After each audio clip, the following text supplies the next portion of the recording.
Mais tala comment est-ce que ba regroupement eza kolela, ba parti politique ezolela, to ebité ba kosuka wapi.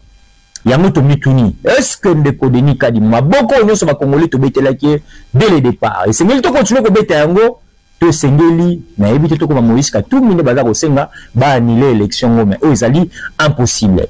De ça que le lot on a une émission très pédagogique oyo il faut trop la vérité belé. Il faut trop la vérité belé, il faut tout dénoncer makambo belé. O eza ko lekela ba compatriotes pe mingi bazo comprendre été comment se fait-il que ba parti muso so ezoye bana ko te so ba kenda ipa élection. Na mituni na lobeza la batu misusu na ba point oyo batu ba boya régime en place le roi na ba Kinshasa, le roi na ba Tchang, le roi en place ba ndeko Moïse Mboya utaki. Kuna soko temi ko mwa Tshisekedi, je pense que na yo kuduza journaliste na ebite so robima. Mais ba candidat au kaka bato wana bakendaki bateka ki Tshisekedi na ba coin, nde bato yo ndeko Denis Kadima na seni, bali bato bakatani. Kuna na Sandoa, mama Adel Kayinda muta teki Tshisekedi lokola mama wana na moni na ngaite. Mama bato na kati ya ba mai. Ako kita koteka Tshisekedi. Elamba na ye banda campagne banda Tshisekedi.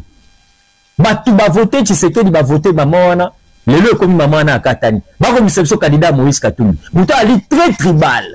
Jeune wana ba bimission na muke wana na ebite so salata 2 tours na Sandoa. Mbappé sie ba voix na kati. Mama wa sangisa bato Sandoa nyos boza komona o. Victoire Tshisekedi asaka na bato.